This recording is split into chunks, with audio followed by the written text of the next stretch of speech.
Hi, welcome to Garden House Studio. Today we're going to be working with some of our IOD stamps. I think of all the products we sell, the stamps seem to be the most intimidating for people, and I don't know if it is because people haven't stamped a lot or if it is just the size of the stamps. The stamps are no different than the stamps that you would have used for rubber stamps. It would no different than the stamps you may have used for doing scrapbooking, no different for card making stamps. The only difference is going to be that they're big, and they're big enough to be used on large projects and on home decorating projects. So today we're going to make a couple projects, and I apologize that you're not going to see my head anymore after this. The back audio on my cell phone is broken, so I'm kind of doing this as a selfie, the whole video, and it doesn't pick up quite as well, and the picture quality is not quite as well, quite as good. Anyway, so I'm gonna get going right now, and we are going to start working with the IOD stamps. So I want to show you a project that I did a couple days ago, which is our, is it now dark? Why can't we get this to be a little lighter?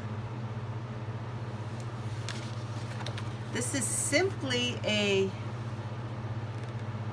piece of watercolor paper that we have stamped on, and then what we're going to do is we are going to take these magnetic poster holders, and we literally, they jump on. We make this great little botanical. And I'm going to put that down, get it as even. I'm just eyeing it, getting it as even as I can, and there you go. A great little botanical. Because we're only a couple weeks away from Valentine's, we actually did something on the back also.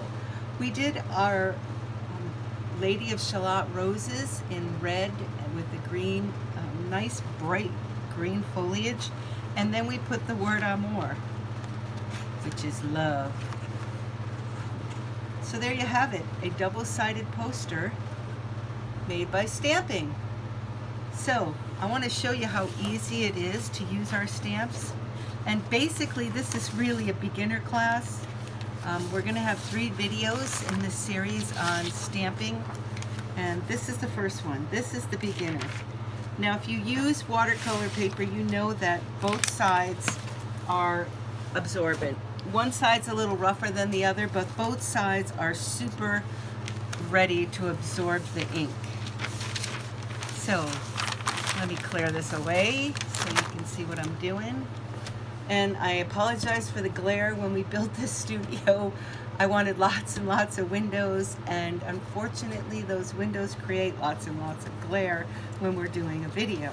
So to start with, I am going to show you how easy it is to do a big giant, because we're talking about big giant stamps, and how these stamps can be a little intimidating.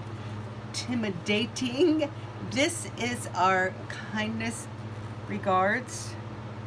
I always want to call it love letters, which was an old stamp, which was also script letters. And it's 12 by 12. I left it on the back sheet. I'm going to show you how it comes. This is how it comes in the package, and it is got plastic under it and plastic over it.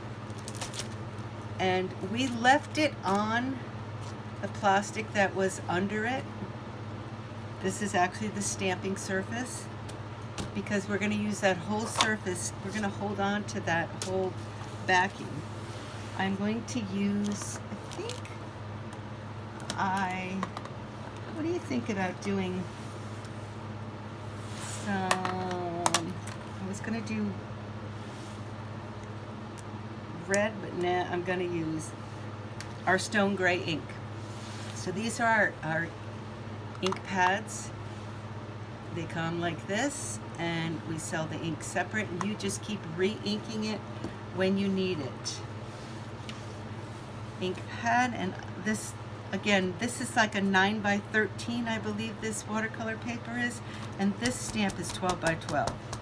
So if you can see, all I do is just put that stamp, that ink on, and I'm only doing really the center because I know that this is, I can see my paper underneath and see where it needs to be. Plus, I don't care if it's not exact because it's the background. So when I stamp, I go both ways. And mostly because these stamps are very detailed and you want to get in all those little places. So, ink pad lid goes on. I've got my paper down here, and I'm going to flip this over. I'm going to turn it right side up so I can see where it's going. And the wonderful thing is, because the whole thing is see-through, you can see exactly where you're going to put it. Now I kind of got to make a choice because I know that my poster boards are going to cover the bottom 1/4 inch, and both the top and the bottom goes right to the edge. So I guess I probably will do the top. I really want to see that address over there. And then you see what I'm doing? I am only just pressing down. I'm going to move it a little bit because this table is just big, thick boards and they are very uneven. I want to make sure I get all of it stamped. It moves a little, but I'm not, the paper is, my finger here is holding that paper and that stamp, and actually my background all at the same time. And then what I do is I put my finger here, really press down, and I can lift it up and it's not going to move, and I see that it's exactly what I want, maybe a little bit more there, and it's perfect. Little off on an angle, none of that matters. It's the background. That's it. I've got this great background stamp that's filled my whole paper. So I think what I really want to do on this is one of the big giant roses from the Lady of Shalott, which I call them cabbage roses because they're so huge. So here's the Lady of Shalott packaging.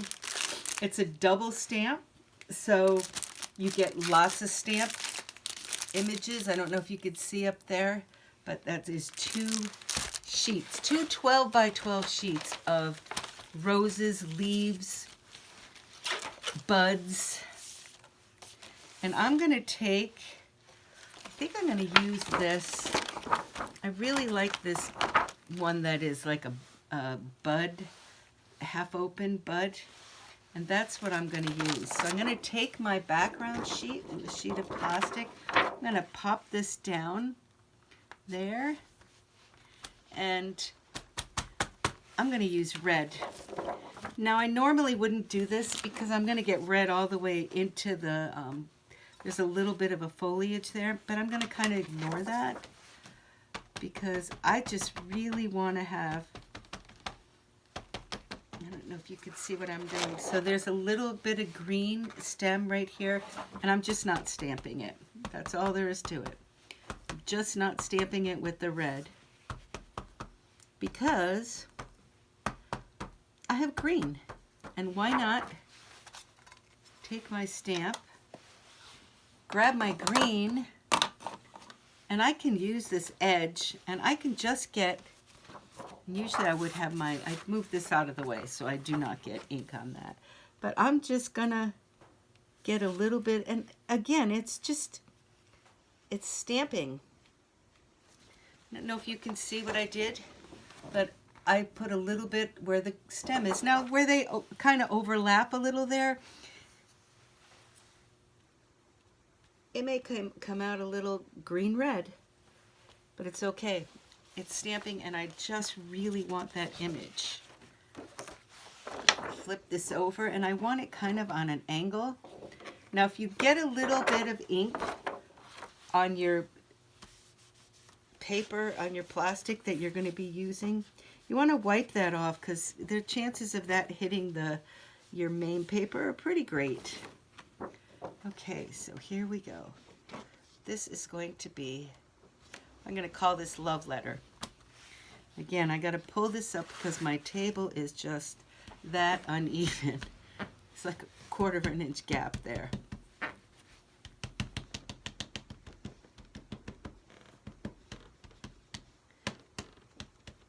Just make sure I got all my impressions, my edges, the night, because these stamps are very detailed. You want to get all that detail.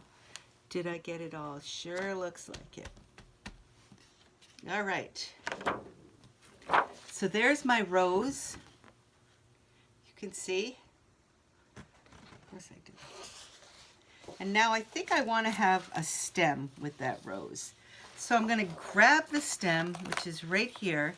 I'm going to pull this off. And while you're using your stamps and you have them all out, if you want to clean them a little bit, what I would do is have a baby wipe close by. And you can just grab a baby wipe and go ahead and wipe that off. The red is super pigmented, so if you still see a shadow of pink, as long as there's not big globs inside the indentations and the design, you're okay. But you might still have a little dyed. You see how red that is? You don't see any of the green, just the red. And I'm going to take my stem. Again, as long as your stem and your plastic are clean, it's going to stick to it. So the narrower little pieces are the hardest because you end up getting it on the paper, on the plastic. It's okay. I'm going to wipe it off. Okay. Always make sure that you don't have ink on your plastic sheet or all in the, if you look at these, they have a little margin all around. You don't want to have ink in that margin.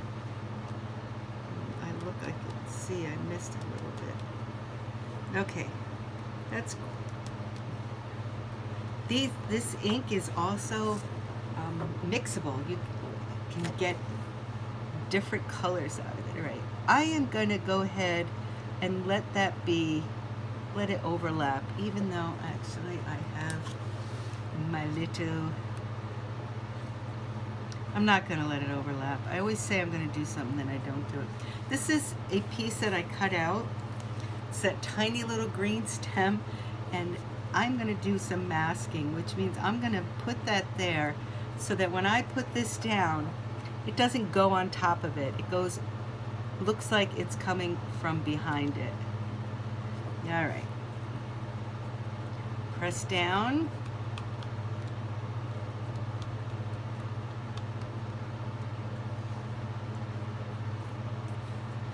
Pick it up. Pull my little piece of mask off.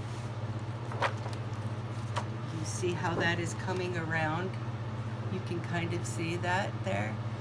And now I'm going to put one of my awesome stems. I love these rose stems and the leaves. And this one is my favorite because it's kind of, when you get your stamps, they are pretty well stuck to this plastic.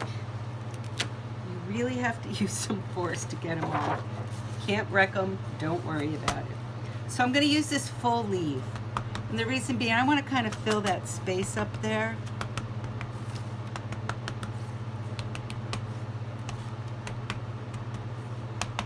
Now if you were nervous and you wanted to do a little piece like that, you could also take a brush, a little bit of ink, and you could put ink on the stamp with the brush if you were worried about not being able to get it exactly where you wanted it. Okay, so I'm going to let this go off the paper a little bit because I want it to kind of make sure that it has a more natural look. That's where I want that. Again, if you want to be fancy, you can mask out the stem so the stem is in the background, but I want the stem is in the foreground, but for this you really want the stem to be in the background. I want the leaf to be in the front. I'm going to hold it down, see if I got all my impressions. Looks pretty good to me. And I'm going to do one more.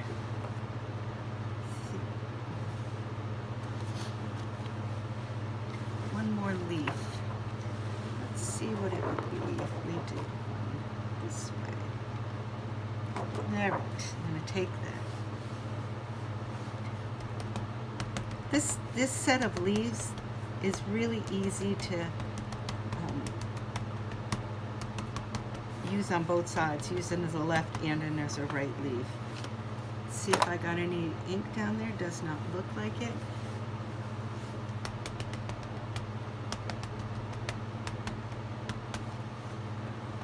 I want this to be nice and bright. Okay, so then again, I am going to put this so that it's just above that one. If you looked in my studio, you can see I love foliage. I have ferns and mostly green plants everywhere in here. So I like the green. Press that down, get your whole leaf impression, lift up once and make sure I didn't get it right there. There you go.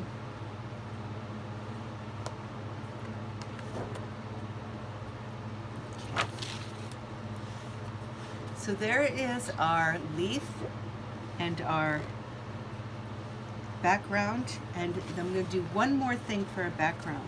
I want to really make this look old, so what I'm going to do is I'm going to take our crackler stamp, which is a great stamp for giving you that vintage look, and I am going to go ahead and put a little bit of crackling in the background because it just makes it very vintagey looking. So this is the crackler stamp. I cut a little piece out. We use it for small projects when I don't want to have especially when I have a curved project. So that's why my crackler stamp has got a funny shape. But again, we kept it on the protective plastic that it came on because we use it mostly as a big stamp, the gray. And I'm not going to go as crazy with making it dark. I want it kind of to be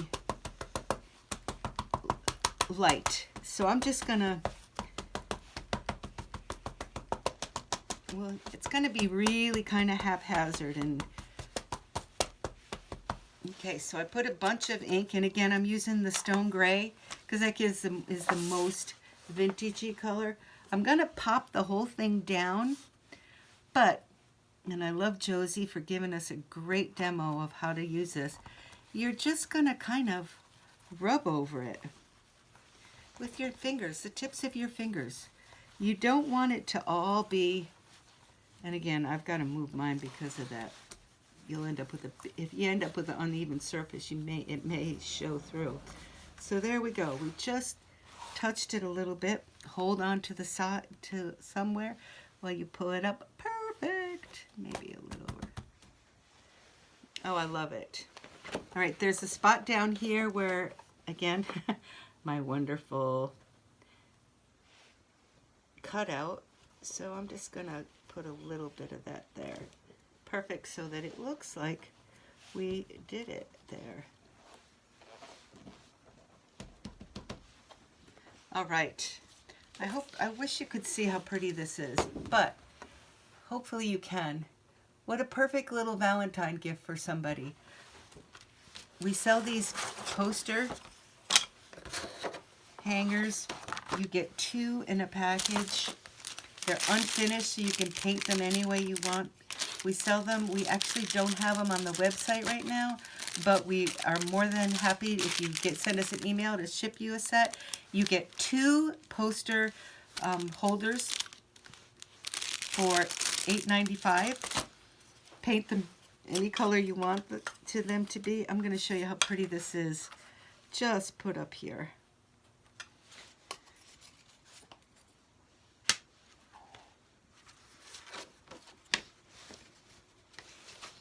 And we all know what red roses mean. And what's coming up? Valentine's Day. So a red rose means passion and love. True love, actually. True love and passion. We had a flower shop. In fact, Garden House Studio was originally a flower shop. We sold lots of red roses this time of year. Here is our finished poster. I painted this with just a simple black chalk paint. So, hopefully that helped and you realize how easy it is to use these stamps, how much fun, and there is no limit to the things that you can make. How simple to just make this nice little poster for somebody for Valentine's Day. It costs very, very little, gives you an opportunity to have more experience working with the stamps, and it really makes a great little picture. Thank you so much for stopping by, and take care.